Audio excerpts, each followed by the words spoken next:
Book of Heaven, Volume 11, Part 5. October 14th, 1912. Everything that Jesus does in souls is eternal. Finding myself in my usual state, I was lamenting to blessed Jesus about my poor state, saying, "What good does it do to me that in the past you gave me so many graces, and you even reached the point of crucifying me with you, if now everything is over?" And Jesus, "My daughter, what are you saying? What? Nothing does you good? Everything is over? False! You are deceiving yourself. Nothing is over, and everything does you good. You must know that everything I do to the soul is sealed with the seal of eternity, and there is no power that can take the work of my grace away from the soul. So everything I have done to your soul, everything, exists and has life in you, and it gives you continuous nourishment. So if I crucified you, the crucifixion exists, and it exists for as many times as I have crucified you. Many times I delight in operating in souls and putting my work in storage, and then I renew my work without taking away what I have done before. Therefore, how can you say that nothing does you good and that everything is over? Ah, my daughter, the times are so sad that my justice reaches the point of rejecting the souls who take the lightnings upon themselves, preventing them from falling upon the world. These are the dearest victims of my heart, and the world forces me to keep them almost idle. But this is not their idleness, because being in my will, while it seems that they do nothing, they do everything. Even more, they embrace immensity and eternity. But the world, because of its wickedness, does not enjoy all the effects of this. October 18th, 1912. Jesus and Luisa cry together. This morning, my always lovable Jesus came for just a little, all afflicted and crying. I cried together with him, and then he said, "My daughter, who is it that makes us cry and oppresses us so much? It is the cause of the world, isn't it?" And I, "Yes." And he, "For a cause so holy and so without personal interest do we cry, and yet who considers this? On the contrary, they laugh at the affliction we suffer because of them. How things are still at the beginning. I shall wash the face of the earth with their very blood." And I could see so much human blood being shed that I said, "Ah, Jesus, what are you doing? Jesus, what are you doing?"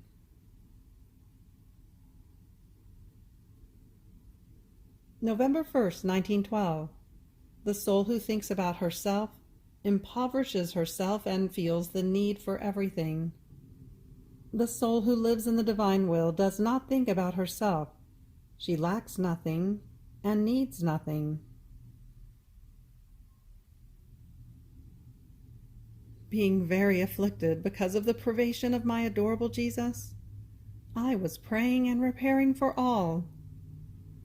But at the extreme of my bitterness, I turned the thought to myself, and I said, "Have mercy on me. Forgive this soul. Your blood, your pains, are they not mine too? Do they perhaps count less for me? While I was saying this, my lovable Jesus told me from within my interior, "Ah, my daughter, what are you doing thinking about yourself? You are now going down, reducing yourself from owner to the miserable condition of one who asks.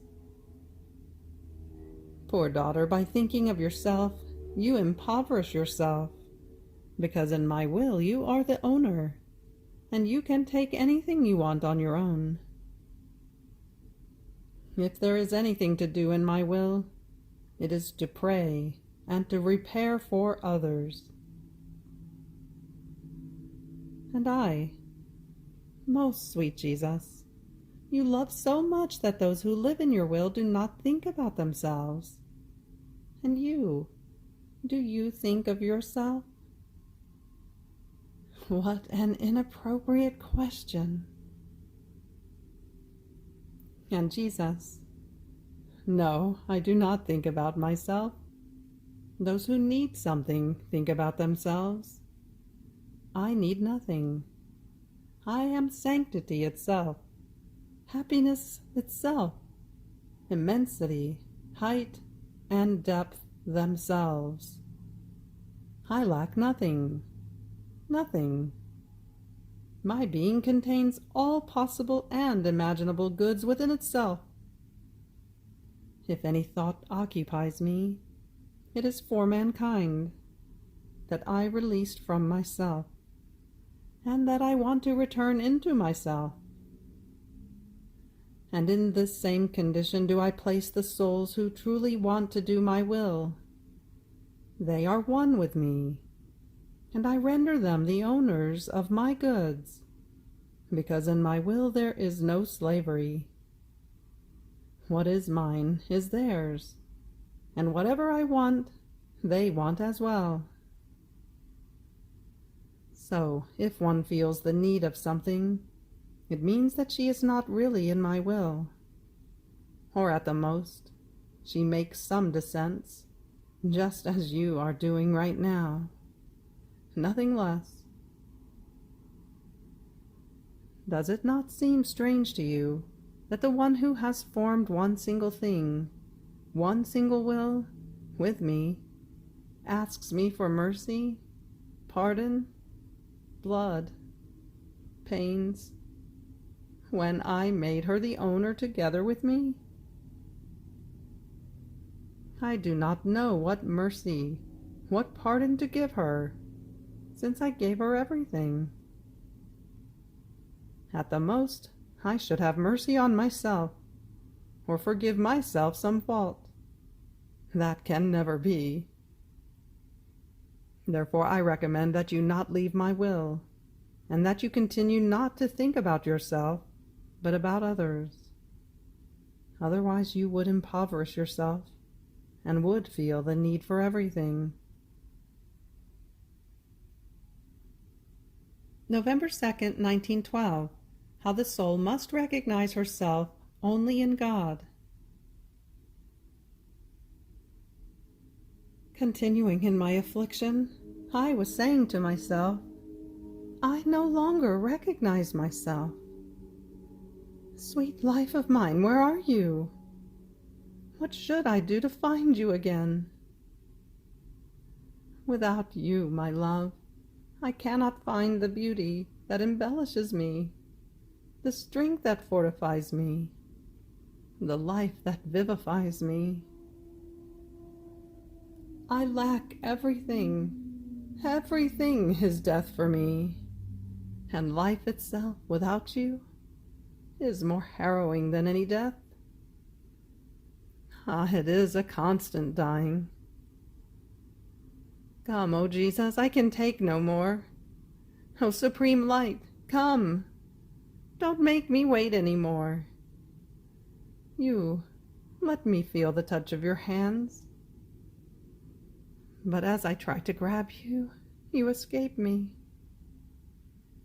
You, let me see your shadow.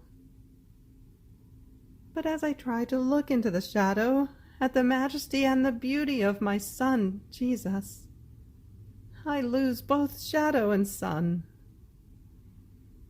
Oh, please have pity. My heart is tortured. It is lacerated into pieces. I cannot live any more. Ah, if only I could die. As I was saying this, my always lovable Jesus came for just a little and told me, "My daughter, I am here inside of you. If you want to recognize yourself, come into me to recognize yourself inside of me. If you come to recognize yourself in me, you shall put yourself in order, because in me you shall find your image made by me and similar to me. You shall find everything that is needed to preserve and embellish this image. As you come to recognize yourself in me, you shall also recognize your neighbor in me. And in seeing how I love you, and how I love your neighbor, you shall rise to the degree of true divine love, and everything, inside and outside of you, shall take on the true order, that is, the divine order. But if you want to recognize yourself inside of yourself, first, you shall not really recognize yourself, because you shall lack divine light. Second, you shall find all things in disorder and clashing among themselves. Misery, weakness, darkness, passions, and all the rest. It is disorder that you shall find inside and outside of yourself, for these things shall wage war not only against you, but also among themselves, to see which one can hurt you the most. And imagine yourself in what order they shall put you with your neighbor. Not only do I want you to recognize yourself in me, but if you want to remember yourself, you must come and do it in me. Otherwise, if you try to remember yourself without me, you shall do more harm than good. November 25th, 1912. The 2 stairways to heaven. One of wood, for those who follow the path of human virtues, and one of gold, for those who live their lives in the life of Jesus. This morning it seemed that my always lovable Jesus came in the usual way as before. However, it seemed to me as if he was passing by, and was anxious to see me again, and to be with me in a familiar way. On seeing him so good, sweet, benign, I forgot about all his worries, and about the privations. And seeing him with a crown of thorns, big and quite thick, I said to him, "My sweet love and my life, show me that you continue to love me. Remove this crown that surrounds your head, and put it on mine with your own hands." And lovable Jesus quickly removed it from his head, and with his own hands he pressed it on my head. Oh, how happy I felt with the thorns of Jesus! Sharp, yes, but sweet. He looked at me with loving tenderness, and I, seeing myself gazed upon so tenderly, becoming brave, added, "Jesus, my heart, the thorns are not enough for me to be certain that you love me as before. Don't you have the nails with which to nail me? Hurry, O Jesus, don't keep me in doubt, for the mere doubt of not being ever more loved by you gives me continual death. Pierce me, And he, "My daughter, I do not have nails with me, but to make you content, I shall pierce you with an iron." So he took my hands and ripped them open, very far, and then my feet. I suffered, yes. I felt I was swimming in a sea of pain, but also of love and sweetness. It seemed that Jesus could not remove his tender and loving gaze from me, and placing his royal mantle on me, covering me completely with it, he told me, "My sweet daughter, cease now any doubt about my love for you. Even more, in order to give you courage, I tell you that no matter what state you are in, or whether you see me worried, or flashing by, or silent, remember that one single renewal of my thorns or nails to you shall be enough to place us again in our loving closeness and intimacy, more than before. Therefore be content, and I shall continue with the scourges in the world." He told me other things, but the intensity of the pain does not allow me to remember them well. Then I remained alone again without Jesus, and I poured myself out with my sweet mamma, crying and praying her to make Jesus come back to me. My mamma told me, "My sweet daughter, do not cry. You must thank Jesus for the way he comports himself with you, and for the grace he gives you, not allowing that you move away from his most holy will in these times of chastisements. Greater grace he could not give you." Afterwards Jesus came back, and seeing that I had cried, he told me, "Why have you cried?" And I cried with my mamma. I did not cry with anyone else, and I did it because you were not here. And Jesus, taking my hands in his, seemed to mitigate my pains. And then he showed me 2 high stairways from earth up to heaven. On one of them there were more people, very few on the other. The one on which there were only few people was of solid gold, and it seemed that those few who were going up were as many other Jesuses. Each one of them was one Jesus. The other one, on which there were more people, seemed to be made of wood, and one could distinguish who the people were. Almost all of them short and not very developed. Jesus told me, "My daughter, those who lived their lives in my life ascend on the golden stairway. So I can say, they are my feet, my hands, my heart, the whole of myself. As you can see, they are another me. They are all for me, and I am their life. Their actions are all of gold and of incalculable value, because they are divine. No one shall ever be able to reach their height, because they are my very life.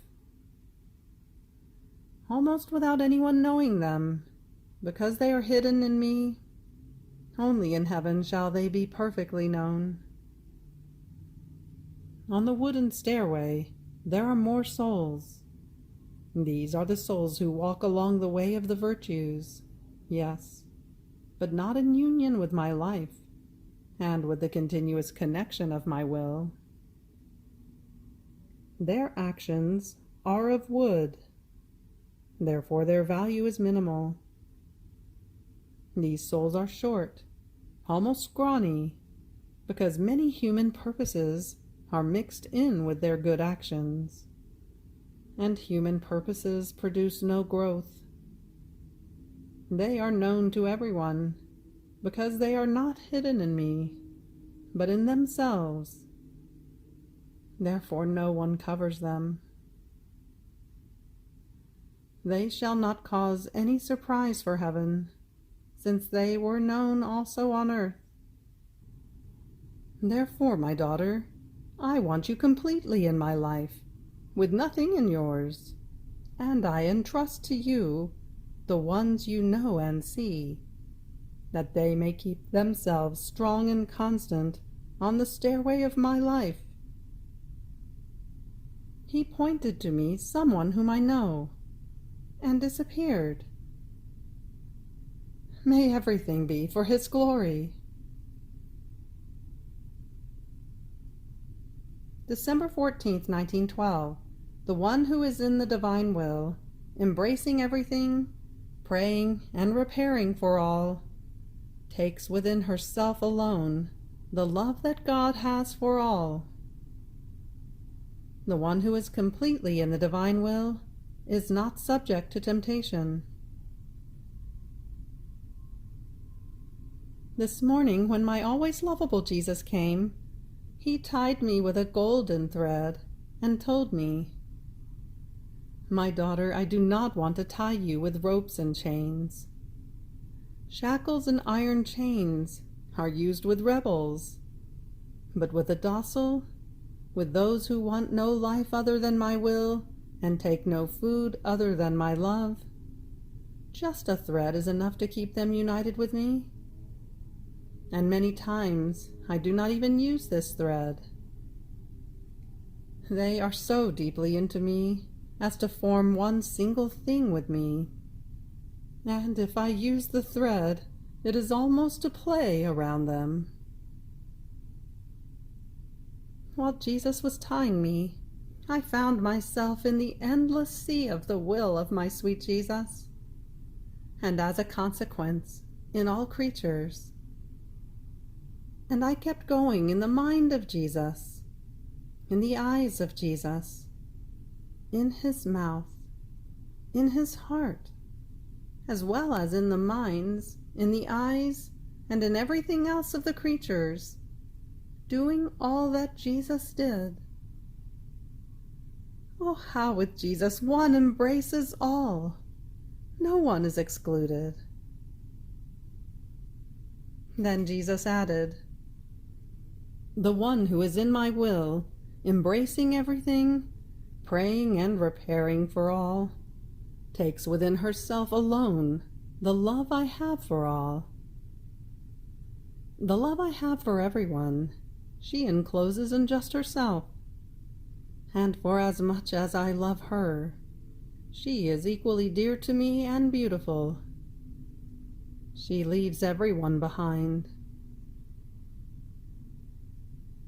Then, having read that the one who is not tempted is not dear to God, and since it seems to me that for a long time now I have not known what temptation is, I said this to Jesus, and he told me, "My daughter, the one who is completely in my will is not subject to temptation, because the devil does not have the power to enter my will. Not only this, but he himself does not want to enter, because my will is light. And before this light, the soul would recognize his tricks very easily, and would therefore make fun of the enemy. The enemy does not like this mockery. That is more terrible for him than hell itself. So he does all he can to stay away from her. Try to get out of my will, and you shall see how many enemies shall swoop down on you. The one who is in my will carries the flag of victory always high, and none of the enemies dares to confront this impregnable flag. December 20th, 1912. Jesus gives everything that he is to the one who does his will. There are no judgments for the soul who does his will. Difference between the divine will and love. In these past days, my always lovable Jesus seemed to feel like speaking about his holy will. He would come, say a few words, and escape. I remember that once he told me, "My daughter, with the one who does my will, I feel as though the duty to give her my virtues, my beauty, my strength, in a word, everything that I am. If I did not give it to her, I would deny it to myself." Another time I was reading about how terrible the judgment is, and as I was left very saddened, my sweet Jesus told me, "My daughter, why do you want to sadden me?" And I do not intend to sadden you, but myself. And he, don't you want to understand that displeasures, sadnesses, and anything that the one who does my will may suffer fall upon me, and I feel them as my own? I can say to the one who does my will, "Laws are not for you. For you there are no judgments." And if I wanted to judge her, I would act like one who wants to go against himself. On the contrary, the one who does my will, instead of being judged, acquires the right to judge others. Then he added, "The good will of the soul in doing good is a power over my heart, and this power exerts so much leverage on me that by dint of leveraging, she forces me to give her what she wants." Then I was thinking, what does Jesus like the most, love or his will? And Jesus, "My will must prevail over everything. Look at it yourself. You have a body and a soul. You are made of intelligence, of flesh, of bones, of nerves. But you are not of cold marble. You also contain heat. So the intelligence, the body, the flesh, the bones, the nerves must be my will. And the heat that the soul contains is love. Look at the flame, the fire. The flame, the fire, must be my will, while the heat produced by the flame and fire is love. So in all things, the substance must be my will, the effects, love. Both of them are so connected together that one cannot be without the other. So, the more substance of my will the soul contains, the more love she produces.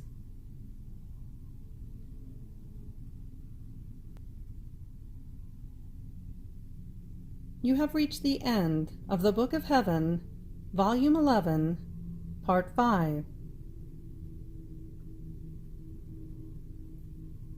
Fiat.